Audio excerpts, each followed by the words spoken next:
Numbers Tracy. Now I know you've seen signs today, but okay, not many, and that's what I expected. However, in my time, I was known by everyone in Placerville, and I knew everyone who lived here. I was also known in New York, Chicago, China, and what was I known for? Shoes and boots. And my enterprise, my building, 325 Main Street, Tracy''S.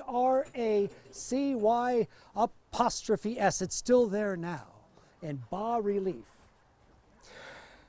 However, even though I had a home, lovely home on Union Street, very prestigious, and I had two sons who married into families who were very well known in the community, and that in my day said something. I had a humble beginning. I came to Mud Springs in 1859 with nothing, absolutely nothing. Have I piqued your interest? Oh, yes. Okay, shall I continue? Yes. All right. Well, I came from Ohio at the age of 23, and in Mud Springs, it has a new name now. El Dorado. Yes, it's still there, I presume. I stumbled into a man who needed an assistant and came upon a trade that really used my natural talents. I became a shoemaker. Now, in that time, there was a term cobbler. A cobbler was a person who cobbled things together with very little skill, could repair shoes, but not raise them up from singular materials to adorn your feet. I was a shoemaker who, in that first year, cobbled many pairs of shoes. They were awful, but I learned from each pair I made, and within a year and a half, believe it or not, I had enough skill to go to Placerville to open up my own store. Now, Placerville was just recovering from a tragedy in 1856. Who can tell us what that was? Fire. How many? 3 fires in 1 year devastated the town, and Placerville was just picking itself up when I arrived. I met a man named J.W. Dench, who was a saddle and harness maker. He and I pooled our resources and bought our materials, mostly leather, at bulk prices. We also set up a storefront right across the street from the Carey House Hotel.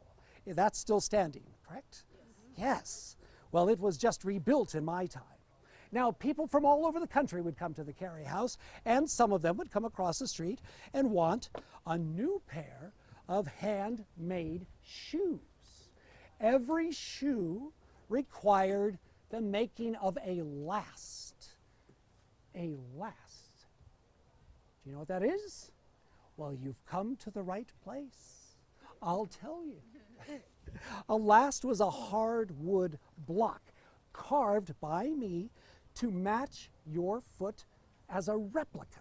Long toes, wide, narrow, high arch, low, all incorporated into the last. Then we would make the shoe over and around that last, so your Tracy shoe fit you like no other. On this last, I would write your name and address. I had lasts from just about every citizen in Placerville, as well as people from Chicago or New Orleans.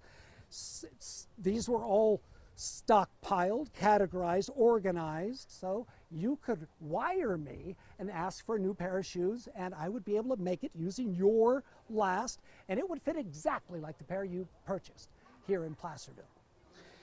Now, there was one particular last that lasted in my heart.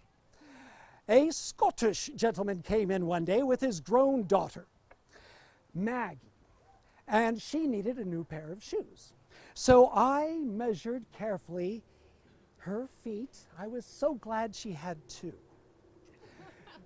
And I found her rather vivacious and charming.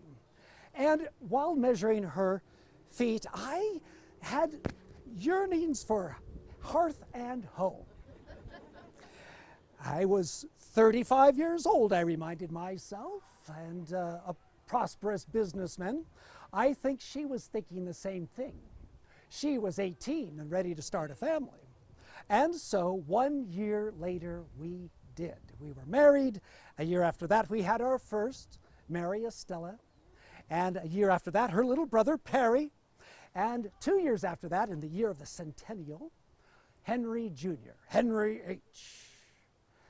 We were a happy family with lots of noise, 3 children under 4 years of age, you can imagine.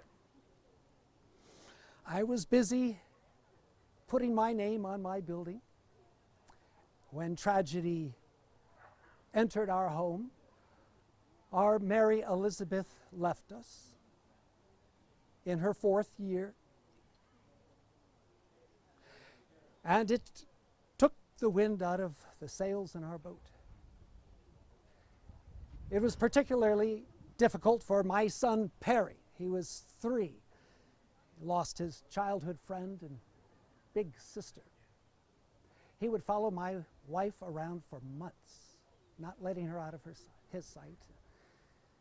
And would be asking, when is Mary Elizabeth coming back?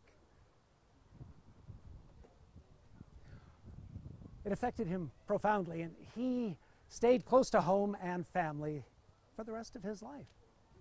At 19, he joined me in our enterprise and brought in all sorts of innovations. In the years to come, we had plate glass windows, electricity, a telephone machine, and our phone number, 49. As in 1849ers, so easy to remember. Hello, yes, connect me to 49, Tracy's Shoe Store. Dependable shoes for men, women, and children. Now, Henry, much different. He was more outgoing, academic. He went to the San Jose Normal School to become a teacher. Hobnobbed after graduation with all the intellectual elite. However, he did have a family streak in him, because when Margaret wired him that my health was not 100%, he came home in a summer and stayed with Perry and myself to run the business. He insisted I go to San Francisco for medical treatment, but I was building that home on Union Street, and I wanted to finish it. I was in some pain, but I soldiered on, and in November I was able to finish the home, a proper home for a proper family. And then I went to San Francisco. I never returned. I left this world in a hired room at the Windsor Hotel. Perry and Margaret were with me, and I'm so glad he was there to help Margaret return home. Well, there's my life. Do you have any interest in hearing of my legacy? Yes? Yes? I'll continue. The boys kept the store running for 48 more years. Henry stayed. They took good care of my Margaret. She lived in the Union Street house until she was 82 years old. Now, the boys were not shoemakers. They were shoe salesmen, factory-made shoes. And they needed storage for all these boxes of shoes they had, so they disposed of all of my lasts. Oh, the history. How many of you would love to have had or seen your granddaddy's or grandmama's wooden replica with their, compare it to your own or your children's, with their name and address on it? No sense of history.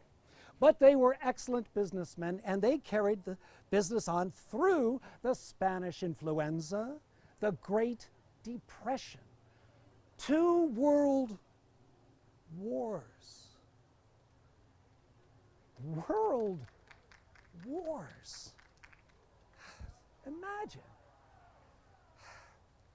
After the Second World War, my sons both passed away within 15 months of each other. They were in their 70s. Each of them had married. Perry married Stella Ralston from the Comstock silver mine family. And Henry, later in life, married Bertha Crawford. Ever hear of the Crawford Ditch? Brought water to San Francisco. Very important. Yes, well, those 2 ladies had their own means and did not need a shoe shop. So they sold the business and the building and the store to a Morris family. They kept it running until 1957. 1957. Remember, I came to Mud Springs in 1859. My enterprise continued for almost 100 years. That's something. But what else was there? No grandchildren, no store. The house on Union Street is now known as Highway 50. Took out all the homes in the 1950s. Quite a fiasco, I understand. So that leaves as my legacy 6 letters. TRACY''S.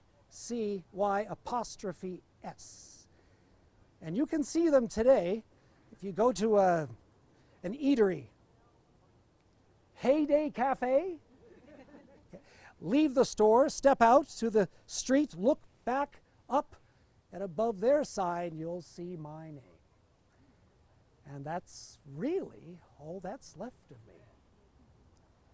Now, a lady in one of the previous gatherings said to me afterwards, "Mr. Tracy, I think your legacy is more than a name on a building. You provided for your wife until she was 82 years old. And your sons had opportunities for education, keep their own business running. I would say, Mr. Tracy," she said, "you were a family man."